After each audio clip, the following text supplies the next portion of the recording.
रामपुर नामक गांव में गुड्डू नाम का एक गरीब लकड़हारा रहा करता था। पूरे गांव में घर घर लकड़ियां पहुंचाया करता था और उसी से जो भी पैसे मिलते अपनी बीमार माँ और अपना गुजर बसर किया करता था। एक दिन गुड्डू जंगल से कुछ लकड़ियां लेकर गांव के एक आदमी के घर जाता है। गुड्डू, अरे कहाँ है रामू भैया? ये देखिए, ले आया मैं आपके लिए लकड़ियाँ। ज़रा बाहर तो आए। अरे ओ भैया। रामू, अच्छा अच्छा, ठीक है गुड्डू, रख दो यहाँ लकड़ियाँ। अच्छा किया भाई, तुम जंगल से लकड़ियाँ लेकर आते हो तो थोड़ा काम आसान हो जाता है, वरना कौन दूर जंगल में लकड़ियाँ लेने जाए भैया। रामू, अच्छा ये लो, रखो तुम्हारे 2 आने। गुड्डू, बहुत बहुत धन्यवाद रामू भैया। अच्छा, अब मैं चलता हूँ। जिसके बाद गुड्डू फिर से कुछ लकड़ियाँ लेकर गांव के दूसरे घर जाता है। गुड्डू, अरे कहाँ हो बबली दीदी? देखो, बाहर आओ, ले आया मैं आपके लिए लकड़ियाँ। बबली, अरे आ गया तू गुड्डू, अच्छा किया, ले आया लकड़ियाँ। अब मुझसे तो जंगल जाया नहीं जाता, तू लकड़ियाँ ले आता है तो मदद हो जाती है। रुक, मैं अभी आई। हाँ। बबली मन में, कितने चावल दूँ? ऐसा करती हूँ कि इतना ही दे देती हूँ। हाँ, थोड़ा कम कर लेती हूँ। वैसे भी लकड़ियाँ कौन सी ज़्यादा लाया है, जितना काम उतना दाम। बबली, अच्छा ये ले तेरी मेहनत का फल। मेरे पास पैसे तो नहीं हैं जो तुझे दे पाऊँ, तू ये चावल की पोटली ही रख ले। हाँ। गुड्डू, ठीक है बबली दीदी, तुम कहती हो तो मैं ये चावल की पोटली ही लिए जाता हूँ। आज इन्हें ही पकाकर माँ को खिला दूँगा। अच्छा, अब मैं चलता हूँ। घर पहुँचने के बाद गुड्डू की माँ, अरे आ गया बेटा, कब से तेरी राह देख रही थी।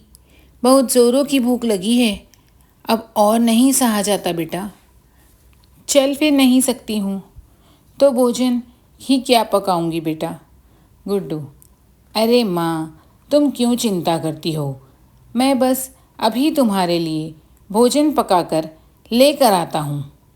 जिसके बाद गुड्डू एक चूल्हे पर बबली दीदी के दिए गए चावल की पोटली से चावल पकाकर अपनी माँ को देता है।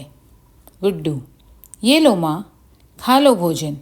देखो, आज बबली दीदी ने जो चावल दिए थे, मैंने उनसे ही तुम्हारे लिए भोजन बना दिया। ये लो, खाओ। माँ, अरे वाह बेटा, बहुत ही स्वादिष्ट भोजन बनाया है तूने, पर लगता है आज का सारा भोजन मुझे ही दे दिया। रोज़ तू ऐसे ही करता है, कहीं मैं भूखी न रह जाऊं। तू अपने हिस्से का भी मुझे ही दे देता है। कितनी अभागी हूँ मैं। एक तो मेरी ये बीमारी तुझ पर बोझ बन गई है, न जाने हमारी ये लाचारी कब ख़त्म होगी, कब ऊपर वाले को हम पर दया आएगी। गुड्डू, अरे माँ, तुम दुखी क्यों होती हो? देखना, जल्द ही सब ठीक हो जाएगा। अच्छा, तुम आराम करो माँ और सो जाओ, रात बहुत हो चुकी है। जिसके बाद दोनों अपनी झोपड़ी में सो जाते हैं। अगली सुबह होते ही राजू फिर से लकड़ियाँ लेने जंगल जाता है और जब थका हारा अपनी झोपड़ी में आता है तो देखता है कि उसकी माँ ज़ोर ज़ोर से चिल्ला रही होती है और गांव के कुछ लोग उसके पास खड़े होते हैं। माँ, हाय, इतना पेट दर्द हो रहा है, बहुत दर्द हो रहा है। लगता है अब मैं और नहीं जी पाऊँगी, बस अब और नहीं सहा जाता। हाय, ना चाहे क्या भाग्य पाया है मुझे। बेचारी निर्मला काकी अपनी बीमारी के कारण बहुत दुख सहती है। आदमी, न जाने कब ऊपर वाला इसकी सुनेगा। गुड्डू, अरे माँ, तुम दुखी मत हो। मैं बस अभी वैद्य जी से तुम्हारे लिए दवा लेकर आता हूँ। फिर तुम जल्दी ठीक हो जाओगी। हाँ, बस मैं अभी आया। तभी बहुत तेज़ बारिश होने लगती है और गुड्डू भीगता हुआ वैद्य के घर जाता है और वैद्य के घर का दरवाज़ा खटखटाने लगता है। गुड्डू, वैद्य जी, दरवाज़ा खोलिए। क्या कोई है इस घर में? दरवाज़ा खोलिए। लेकिन गुड्डू के कई बार बोलने पर भी कोई दरवाज़ा नहीं खोलता है। तभी वहाँ पर एक आदमी आता है जो काला कंबल ओढ़े होता है। आदमी, अरे कौन हो तुम? क्या तुम नहीं जानते इस घर में अब कोई नहीं रहता? वैद्य जी का तो पिछले मास ही स्वर्गवास हो गया है। जाओ यहाँ से, कोई नहीं रहता यहाँ इस घर में। गुड्डू, अरे लेकिन मुझे वैद्य जी से अपनी माँ के लिए दवा लेनी थी। मेरी माँ की तबीयत ठीक नहीं है। अब आखिर मैं कहाँ जाऊँगा? पूरे गांव में वही एक वैद्य जी थे। अब वो भी नहीं रहे तो भला अब मैं माँ के लिए दवा कहाँ से लाऊंगा? मेरी माँ की तबीयत तो बिल्कुल भी ठीक नहीं है। आदमी, ओह अच्छा, तो ये बात है। चलो तुम मेरे साथ चलो। यहाँ से कुछ दूरी पर एक साधु बाबा रहते हैं। वो ज़रूर तुम्हारी कोई मदद कर सकते हैं। चलो मेरे साथ। साधु, अच्छा तो तुम आ गए? आओ आओ गुड्डू, हम तुम्हारी ही प्रतीक्षा कर रहे थे। गुड्डू, अरे साधु महाराज, क्या आप मुझे जानते हैं? मैं बहुत दुखी हूँ महाराज, मेरी मदद कीजिए। साधु, हाँ हाँ बच्चा, मैं सब जानता हूँ, तुम चिंता मत करो। गुड्डू, इसे अपनी माँ को दे देना, वो कुछ ही पलों में ठीक हो जाएगी। गुड्डू, बहुत बहुत धन्यवाद साधु महाराज, बहुत बहुत धन्यवाद। गुड्डू की माँ बिल्कुल ठीक हो जाती है। गुड्डू, अरे वाह माँ, तुम बिल्कुल ठीक हो गई। वाकई साधु बाबा की दी हुई जड़ी बूटी ने अपना काम कर दिया। माँ, माँ, हाँ बेटा, ये देख, अब मैं दी गई जड़ी बूटी से ठीक हो गई। माँ, अगली सुबह गुड्डू फिर से साधु के पास जाता है, जहाँ साधु अपना ध्यान मुद्रा में बैठा होता है। गुड्डू, साधु बाबा, आंखें खोलिए। साधु बाबा, सच में बाबा, आपकी दी गई जड़ी बूटी कमाल कर गई थी। मेरी माँ ठीक हो गई। बाबा, आपका बहुत बहुत धन्यवाद। साधु बाबा ज़ोर ज़ोर से हंसने लगता है। साधु, ये तो होना ही था। हमारी दी गई कोई भी चीज़ अपना असर ना करे, ये हो ही नहीं सकता। अपनी कई वर्षों की तपस्या से हमने परम ज्ञान प्राप्त किया है, लेकिन इसके बावजूद भी कई दिनों से हम बहुत दुखी हैं। गुड्डू, ये आप क्या बोल रहे हैं बाबा? आप और दुखी? आखिर क्यों? क्या बात है जो आपको दुखी कर रही है? बताओ मुझे। साधु, अपनी आराधना समाप्त करने के बाद मैं यहाँ से थोड़ी दूर अपनी झोपड़ी में रहता हूँ, जिसमें मैं जाकर विश्राम करता हूँ। लेकिन कल रात आए तूफ़ान की वजह से मेरी झोपड़ी तहस नहस हो गई और अब मेरे पास कोई ऐसा स्थान नहीं जहाँ मैं विश्राम कर सकूं। इस जंगल में आधी रात को जंगली जानवर आया करते हैं। मुझे भय है यहाँ स्थान पर अकेला देखकर वो मुझे अपना भोजन न बना ले। गुड्डू, अरे अच्छा, तो ये बात है। आप चिंता मत कीजिए, मैं एक लकड़हारा हूँ। आपकी समस्या का उपाय है मेरे पास। चलिए, आप मुझे अपनी टूटी हुई झोपड़ी के पास ले चलिए।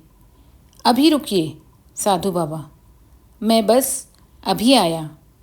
जिसके बाद गुड्डू जंगल जाता है और कुछ लकड़ियाँ और घास फूस लेकर साधु बाबा के पास आता है और फिर से साधु बाबा की टूटी झोपड़ी बनाने लगता है।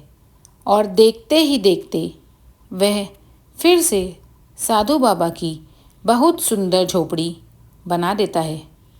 गुड्डू, ये लीजिए बाबा, आपकी झोपड़ी बनकर तैयार हो गई है। ये पहले से काफ़ी मज़बूत और सुंदर बन गई है। देखिए, अब आप इसमें आराम से विश्राम कर पाएंगे।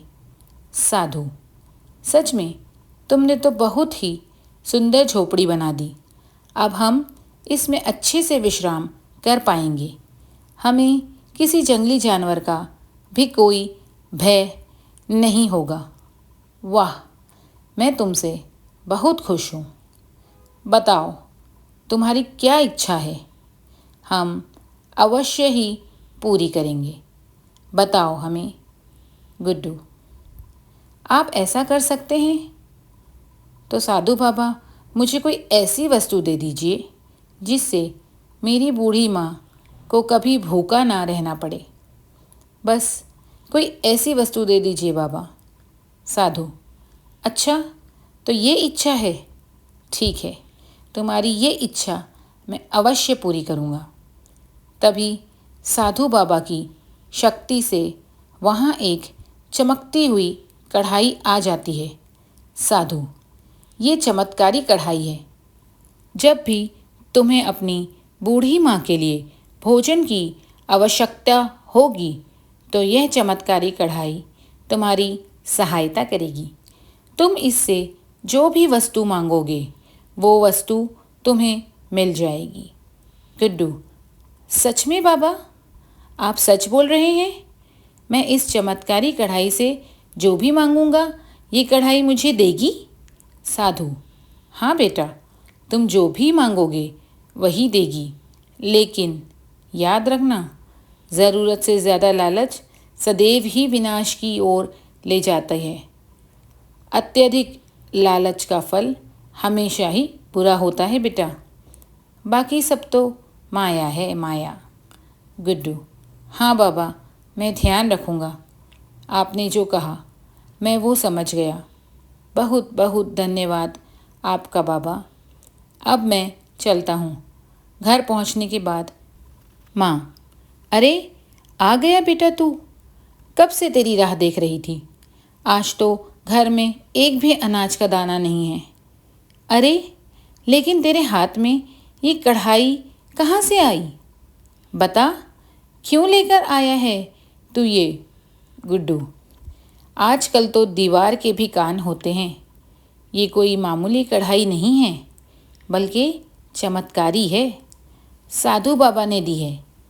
रुको अभी। गुड्डू, हे चमत्कारी कढ़ाई, मुझे खूब सारा भोजन चाहिए जिससे मेरा और मेरी माँ का पेट भर जाए। जल्दी से मुझे खूब सारा भोजन दे दो। माँ, अरे वाह बेटा, तू तो बिल्कुल सच बोल रहा था। ये तो सच में चमत्कारी कढ़ाई है।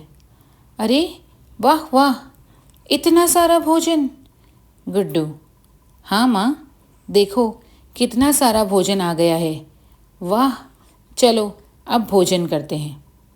आगे से गुड्डू और उसकी माँ को जब भी भोजन चाहिए होता था तब वह उस चमत्कारी कढ़ाई से मांगते और रोज़ बड़े चाव से भोजन करते।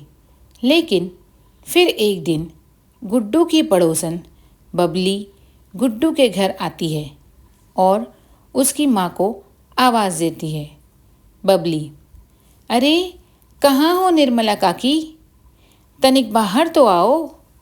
अरे ओ काकी, देखो तो ज़रा, बबली आई है, आओ ना, बाहर आओ।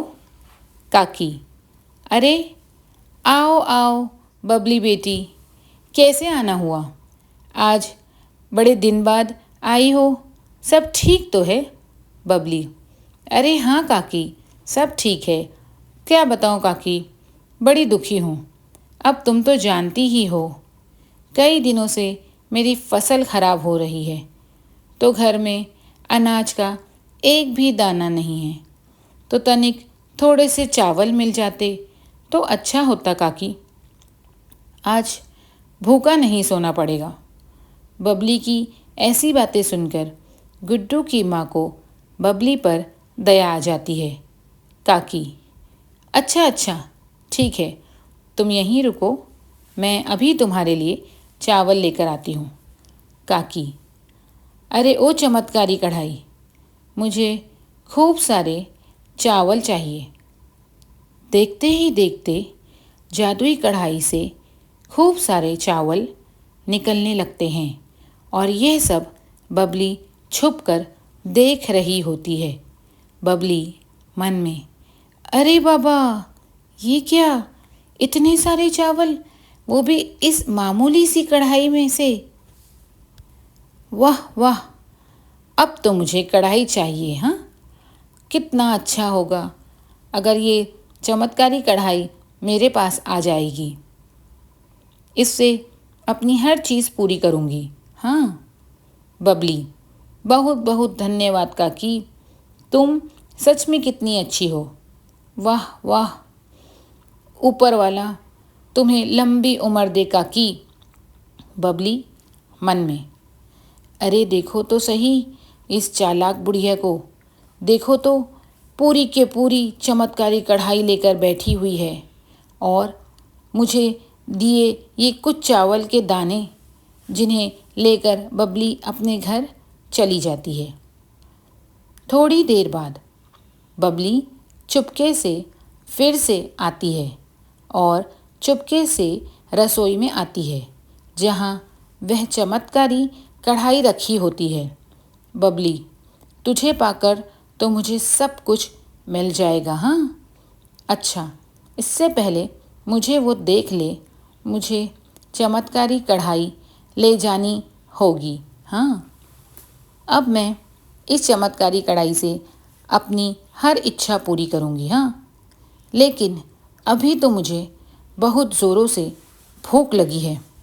बबली: अरे ओ चमत्कारी कढ़ाई, मुझे खूब सारा मज़ेदार और स्वादिष्ट भोजन चाहिए। हाँ, खूब सारा। अरे वाह, इतना सारा भोजन! वाकई ये तो सच में चमत्कारी कढ़ाई है। अरे वाह वाह, बड़ा ही मज़ेदार और स्वादिष्ट भोजन है, खाकर मज़ा ही आ गया। वाह वाह, क्या चमत्कारी कढ़ाई हाथ आई है। क्यों ना मैं इससे और भी कुछ मांगूं, मांग के देखूं, और भी कुछ मांगते हैं। बबली: अरे ओ चमत्कारी कढ़ाई, ज़रा मुझे कुछ चांदी के सिक्के चाहिए, क्या तुम दे पाओगी? दे दो मुझे चांदी के सिक्के। अरे वाह वाह, क्या अद्भुत कढ़ाई है। वाह, अब तो मुझे किसी भी वस्तु की कोई कमी नहीं होगी। हाँ, जो भी मुझे चाहिए वो मैं इस कढ़ाई से मांग लूँगी। अभी मांग लूँ क्या? क्या पता कल ये अपना चमत्कार ना दिखा पाए, तो तब तो मेरे हाथ कुछ भी नहीं आएगा। नहीं नहीं, सुन जादुई कढ़ाई, मेरे ऊपर सोने, चांदी, हीरे, मोती, जवाहरात सब की बारिश करा दे। ऐसी बारिश जो आज तक किसी ने ना देखी हो। इतना धन कि एक गांव क्या, इस पूरी दुनिया को भी मेरे धन का 1/3 कमाने के लिए कई कई जन्म लेने पड़ जाएं। हाँ, इतना दे दे बस। अब मुझे इस दुनिया का सबसे अमीर बनने से कोई नहीं रोक सकता, कोई भी नहीं। इतना बोलते ही कढ़ाई में से सोने और चांदी की बारिश होने लगती है और देखते ही देखते खूब सारा सोना, चांदी गिरने लगता है और उस पर भारी भारी सोने चांदी की चीज़ें गिरने लगती है। लगातार भारी चीज़ों से बबली पे चोट लगने लगती है। तभी गाय भैंसों की आवाज़ सुन वो बाहर आती है। जैसे ही बबली घर के बाहर जाती है तो उसके तबेले में आग लग चुकी होती है और उसकी गाय भैंस इधर उधर भाग रही होती है। तभी पूरे तबेले में आग लग जाती है और जैसे ही वो कुछ सोचती है, इतने में उसका सारा घर जलकर राख हो जाता है। बबली, अरे रे, ये क्या हुआ? ये आग कैसे लग गई? अरे, ये क्या हो गया? अरे, मेरा धन, ये क्या हो गया? मेरा सारा धन और वो चमत्कारी कढ़ाई आग में जलकर खाक हो गई। लगता है ये सब मेरे लालच की वजह से हुआ है। मुझे वो चमत्कारी कढ़ाई निर्मला काकी की झोपड़ी से चोरी ही नहीं करनी चाहिए थी। मुझे जाना होगा निर्मला काकी के पास, माफ़ी मांगनी होगी। उस आग में उसका पूरा घर जलकर राख हो जाता है। लेकिन जब बबली काकी के घर जाती है तो जादुई कढ़ाई बिल्कुल सुरक्षित उसी स्थान पर रखी होती है। बबली, अरे, ये कैसे संभव है? ये चमत्कारी कढ़ाई तो आग में जलकर राख हो गई थी। फिर ये यहाँ कैसे? मेरी तो कुछ समझ नहीं आ रहा। अरे, ये चमत्कारी कढ़ाई तो मैं चुरा कर अपने साथ ले गई थी, जिसके बाद ही मेरे साथ ये सब कुछ हुआ। मुझे जो कुछ भी इस चमत्कारी कढ़ाई से प्राप्त हुआ था, वो सब जलकर खाक हो गया। काकी, तुम्हारे लालच के ही कारण हुआ है। साधु बाबा ने कहा था, जब कोई इस चमत्कारी कढ़ाई का उपयोग अपने अत्यधिक लालच के लिए करेगा तो ये चमत्कारी कढ़ाई उसके लालच का फल उसे अवश्य ही देगी। ये चमत्कारी कढ़ाई तो यही थी। ये तो मेरी इस झोपड़ी से भी बाहर गई ही नहीं। बबली बेटी, जिस चमत्कारी कढ़ाई को तुम चुरा कर ले गई थी, वो तो उसकी परछाई थी जिसने तुम्हारे लालच का फल तुम्हें दे दिया। बबली, हाँ काकी, अब मैं समझ गई हूँ। मनुष्य को उसकी अत्यधिक लालच का फल अवश्य मिलता है। मुझे लालच नहीं करनी चाहिए थी। मेरे लालच के कारण ही मेरी ये दशा हो गई है। कहानी पसंद आई हो तो वीडियो को लाइक करके चैनल को सब्सक्राइब कर लेना और बेल बटन ज़रूर दबाना ताकि इतनी अच्छी अच्छी कहानियाँ सबसे पहले आप तक पहुँचे।